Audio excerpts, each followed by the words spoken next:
So be selective with who you decide to spend your time and your money with. So you're thinking about starting therapy, but you want to be productive.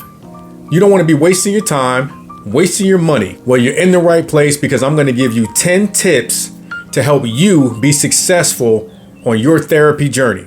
All right, let's get right into it. Welcome back to Mindful Gains. I'm Bryce. And first off, I want to say this is not a professional opinion. This is my opinion, my experience, and things that I've learned from being on my own therapeutic journey. Tip number 1, be selective when you're looking for a therapist. Do not settle with just the first person that you interact with. Therapy is almost like dating.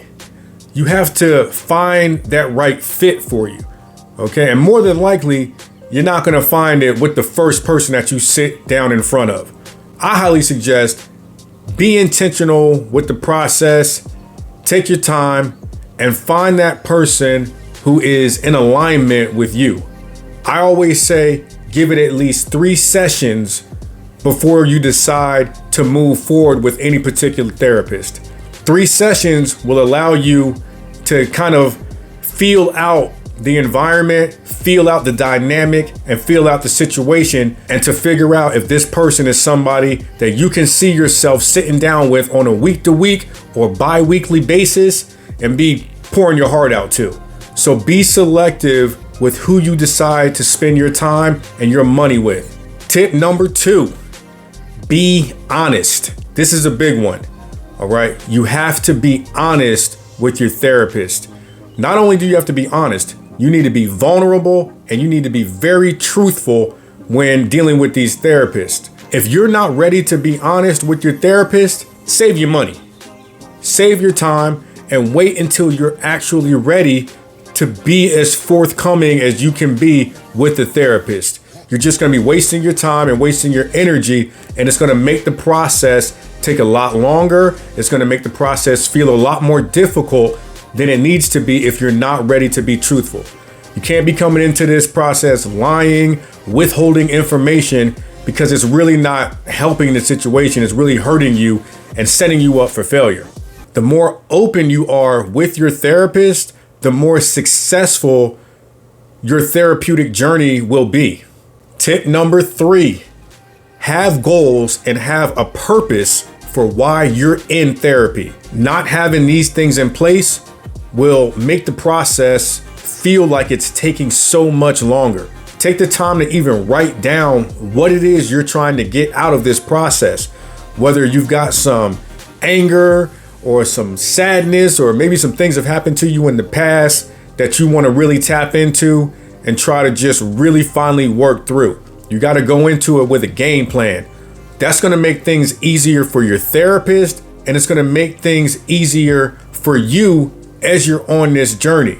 If you don't have goals or a purpose for while you're even in therapy, it's going to take the therapist that much longer to kind of dig and figure out why you're even there. So you can choose to go in there without things written down or have a game plan, but just know that the process may take a little bit longer because the therapist is going to have to help you kind of figure out why you're even really there. Tip number 4, be open and be receptive to whatever comes up in your sessions. Now, what I mean by this is be open to whatever anger, whatever confusion, whatever disappointment, whatever those emotions that start bubbling up when you're in these sessions. Accept them. Learn to be open to receiving them, because that's part of the help.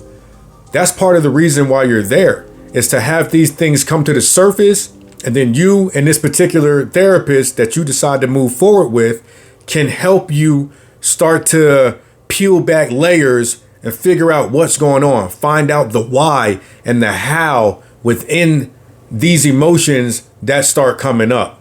Embrace that uncomfortable feeling.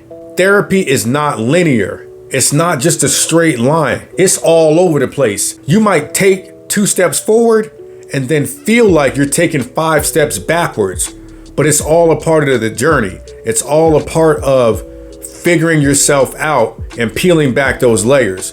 So be receptive to whatever is coming up to the surface for you throughout your sessions. Tip number 5, be patient with the process, all right? Things will not change overnight just because you're in therapy.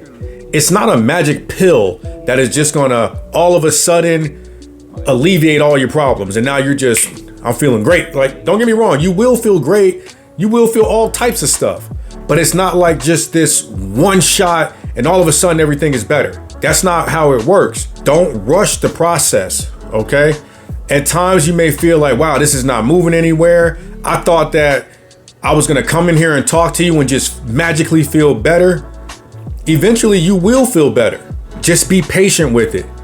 Give the process time to develop before maybe you move on to somebody else, or maybe you give up on the entire process. Be patient. Now, if you're getting any value out of this video so far, I would love it if you'd hit that like button and subscribe to the channel so you know when I drop more content just like this. All right, let's get back into these tips. Tip number 6, you got to communicate with your therapist. If things are coming up for you in these sessions, maybe you're fearful, or maybe you don't know how to communicate what you're feeling with the therapist. Write them down. Have a journal. Write down things that are coming up for you and communicate these types of things with your therapist. Express all that to them. Tell them, hey man, I don't feel like we're moving, or I'm like super confused on that last session, what you meant by this. Or hey man, you triggered me in a way when you said this to me, and I really wanted to let you know that. Whatever comes up for you, whatever it may be, there should be a level of comfort and a level of safety to where you feel like you can voice any concerns that you may have throughout these sessions. You got to remember, this is your time. This is your money. If insurance isn't covering it or something like that, but even if it is, this is your energy that you're pouring into this. So you want to make sure that you and the therapist are on the same page trying to get those same results.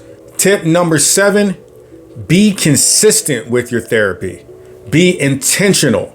Don't show up to therapy one week and then be calling out like it's your job the next 2 weeks or something like that.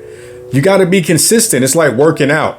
You know what I mean? You're only going to get the results that you're looking for if you're applying that consistency to it. So remember that. That's key.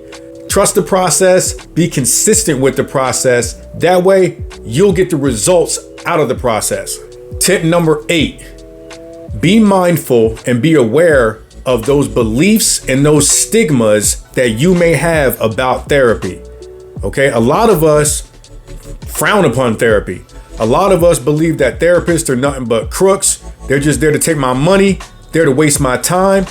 So be mindful of where your mindset is when going into these sessions, or even before you start your therapeutic journey. If you have a negative mindset, more than likely it's going to play out into your experience. You're going to be poking and prodding and finding all the problems that your mind may be leading you towards, if that makes any sense. So just be aware of your beliefs around therapy.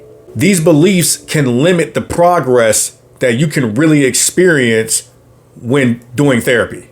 Just be mindful where your head is at surrounding the idea of therapy. That'll be very helpful for you. Tip number 9, find the right type of therapy that fits you. Okay, there is a ton of different types of therapy out there. CBT, ACT, EMDR. Like I said, give yourself some time to see if it's meshing with you. Ask these questions when you're starting therapy. Hey, what do you specialize in? What is your modality? What type of therapy do you present to this situation? Is it cognitive behavioral therapy? Is it IFS? Is it internal family systems, And more than likely, you're going to see this, online when you're looking up the therapist, and they're going to have a list of what they do. But make sure you're communicating this with the therapist so that they can give you a bit more insight into what it is that they do, what they specialize in, because different types of therapy doesn't work for just everybody. You have to find that right fit, not only with the therapist, but with what they bring to the table. And tip number 10, leave the judgment at the door. Okay. Don't judge yourself. Don't judge the therapist. If at any time in your sessions you feel like you're being judged, it might not be the right fit for you. Okay? So don't be so hard on yourself. Don't be so judgmental. Go into therapy with your goals, with your purpose. Be open-minded, be receptive, be honest, but leave that judgment stuff at the door. Therapy already comes with a bunch of negative stigmas, a bunch of negative societal drawbacks that could potentially keep you from being productive in your journey. That's already there. So do your best to not play even more into it. If it ain't feeling right, more than likely it ain't right. So just find the right fit. You get out of therapy what you put into therapy. Therapy will work if you learn how to work it.